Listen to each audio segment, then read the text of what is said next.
प्यारे दोस्तों, आज हम जानेंगे करवा चौथ व्रत कथा के बारे में।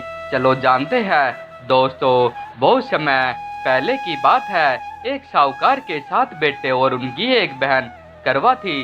सभी सातों भाई अपनी बहन से बहुत प्यार करते थे, यहाँ तक कि वह पहले उसे खाना खिलाते और बाद में स्वयं खाते थे। एक बार उनकी बहन ससुराल से मायके आई हुई थी। शाम को भाई जब अपना व्यवसाय बंद कर घर आए तो देखा उनकी बहन बहुत व्याकुल थी। सभी भाई खाना खाने बैठे और अपनी बहन से भी खाने का आग्रह करने लगे, लेकिन बहन ने बताया कि उसका आज करवा चौथ का निर्जला व्रत है और वह खाना सिर्फ चंद्रमा को देकर उसे अर्घ्य देकर ही खा सकती है। चूंकि चंद्रमा अभी तक नहीं निकला है, इसलिए वह भूख प्यास से व्याकुल हो उठी है। सबसे छोटे भाई को अपनी बहन की हालत देखी नहीं जाती और वह दूर पीपल के पेड़ पर एक दीपक जलाकर चलने की ओट में रख देता है। दूर से देखने पर वह ऐसा प्रतीत होता कि जैसे चतुर्थी का चांद उदित हो रहा हो। इसके बाद भाई अपनी बहन को बताता है कि चांद निकल गया है, तुम उसे अर्घ्य देने के बाद भोजन कर सकती हो। बहन खुशी के मारे सीढ़ियों पर चढ़कर चांद को देखती है, उसे अर्घ्य देकर खाना खाने बैठ जाती है।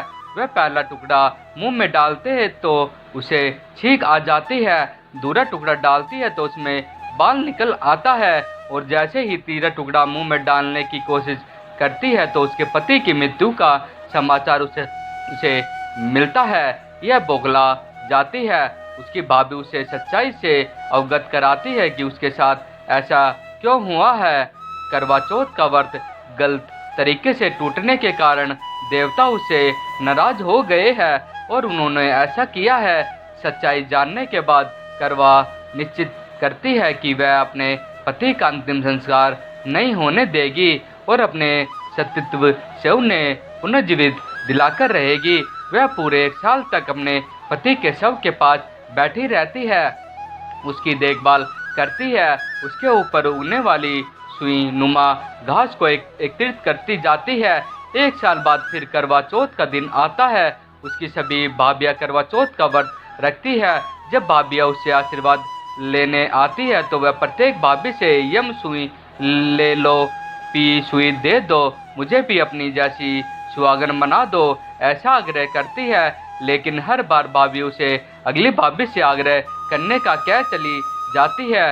इस प्रकार जब 6ठे नंबर की भाभी आती है तो करवा उससे भी यही बात दोहराती है कि भाभी उसे बताती है चूँकि सबसे छोटे भाई की वजह से उसका व्रत टूटा था, अतः उसकी पत्नी में ही शक्ति है कि वह तुम्हारे पति को दोबारा जीवित कर सकती है। इसलिए जब वह आए तो तुम उसे पकड़ लेना और जब तक वह तुम्हारे पति को जिंदा ना कर दे उसे नहीं छोड़ना। ऐसा कहकर वह चली जाती है। सबसे अंत में छोटी भाभी आती है। करवा उनसे भी सुहागने बनने का आग्रह करती है, लेकिन वह टाल मटोली करने लगती है। इसे देख करवा उन्हें जोर से पकड़ लेती है और अपने सुहाग को जिंदा करने के लिए कहती है। भाभी उसे छुड़ाने के लिए नोचती है, खसोटती है, लेकिन करवा नहीं छोड़ती है।